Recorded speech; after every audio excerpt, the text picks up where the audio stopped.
और ये मुद्दे कौन है? क्या ये महंगाई है, भ्रष्टाचार है, क्या ये बेरोजगारी है, या फिर इन सब से हटकर ये जो धर्म के नाम पे सियासत हो रही है कि हम सरकार बनेगी तो हम नोटों पे लक्ष्मी गणेश ले आएंगे, अगर हमारी सरकार बनी तो हम यूनिफॉर्म सिविल कोड ले आएंगे। कहां जाती हुई दिख रही है हिमाचल और गुजरात में आपको ये सियासत?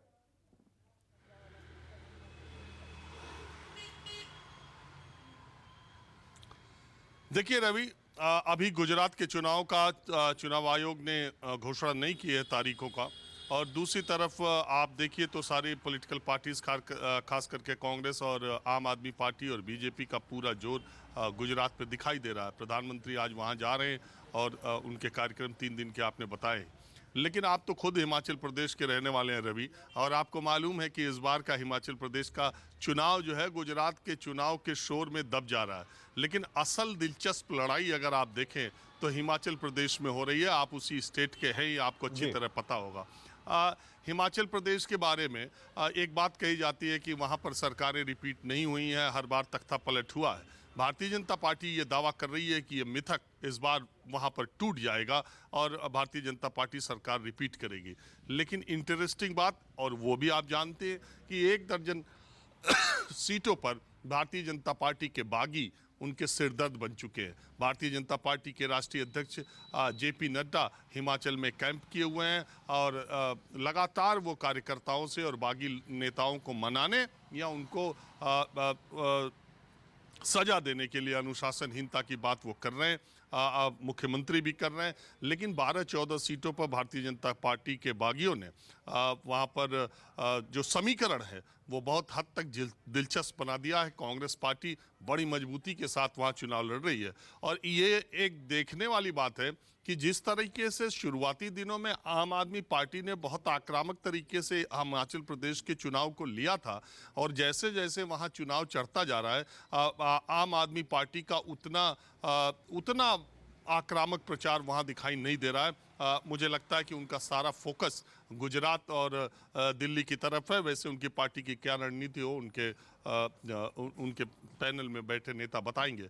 लेकिन इतना जरूर है कि हिमाचल प्रदेश की लड़ाई बड़ी महत्वपूर्ण और बड़ी रोचक पहुंच चुकी है। देखिए रवि, भारत की राजनीति में जो छोटे राज्य हैं उनमें जो राष्ट्रीय पार्टियां हैं यानी कांग्रेस और भारतीय जनता पार्टी, उन सारे छोटे राज्यों में इतना फैक्शनलिज्म है, इतनी गुटबाजी है, इतना अंतर्विरोध है कि उसमें थोड़ा सा भी इधर उधर होता है तो वहाँ के राज्य के सियासी समीकरण तुरंत खराब हो जाते हैं। 2-4 सीटों पर अगर खेल हो गया तो पूरे राज्य में खेल हो जाता है, चाहे वो उत्तराखंड हो, चाहे वो झारखंड हो, चाहे वो छत्तीसगढ़ हो, चाहे वो हिमाचल प्रदेश हो, चाहे वो असम हो, चाहे वो गोवा हो। आप देखते हैं अक्सर कि अगर बीजेपी या कांग्रेस के जो अंदरूनी गुट है उनमें अगर लड़ाई होती है तो तुरंत से समीकरण चेंज होकर के दूसरी तरफ पलड़ा भारी हो जाता है। इस दृष्टि से हिमाचल का चुनाव बहुत इंटरेस्टिंग होता जा रहा है चुनाव इलेक्शन नज़दीक आने के साथ ही, और उसमें आगे की जानकारी आप खुद भी जोड़ देंगे क्योंकि मुझसे ज़्यादा आप हिमाचल के बारे में जानते हैं।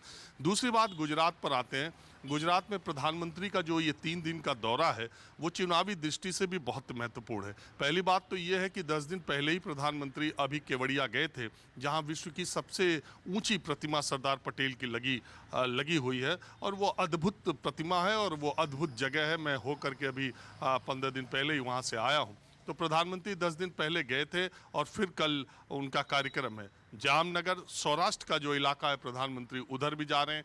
तो जो गुजरात के अलग अलग, बड़ोदरा जहां से उन्होंने अपना पहला लोकसभा का चुनाव लड़ा था, और भारतीय जनता पार्टी वहां पर बहुत मजबूत स्थिति में रहती है। हालांकि बड़ोदरा के आगे जो भरूच और दूसरे इलाके हैं वहां आदिवासी इलाकों में एक आदिवासी नेता है वो, और कांग्रेस पार्टी का प्रभाव है। तो इसलिए प्रधानमंत्री चुनाव की घोषणा से पहले अगर आप देखें तो उन्होंने लगातार गुजरात के दौरे करके हर इलाके में, खास करके नगरीय निकाय के चुनाव में जहां जहां आम आदमी पार्टी को 10% से ज्यादा वोट मिले हैं, वहां प्रधानमंत्री ने खुद कोशिश की है कि उन इलाकों में वो एक बार हो आए चुनाव की घोषणा से पहले।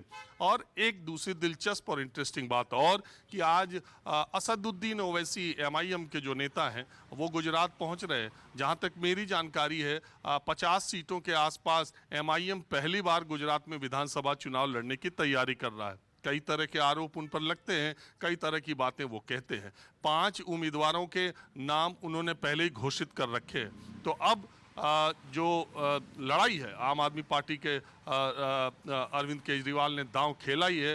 नहले पे दहला कहा जा रहा है कि बीजेपी का यूनिफॉर्म सिविल कोड उनके लक्ष्मी गणेश के दांव पर नहले पे दहला है। इसके अलावा अरविंद केजरीवाल ने तुरंत कल दांव चल दिया कि वो जो भी सामाजिक आदमी, जिसको भी गुजरात की जनता, वो कोई ज़रूरी नहीं है कि आम आदमी पार्टी का नेता हो, जिसको भी गुजरात की जनता ये समझती है कि वो मुख्यमंत्री होने के सबसे काबिल है, वो उनके फ़ोन नंबर पर उनको बता सकते हैं और जनता की राय के हिसाब से सीएम कैंडिडेट को सामने रख करके वो चुनाव लड़ेंगे। तो बड़ा दिलचस्प ये दोनों राज्यों का चुनाव होता जा रहा है।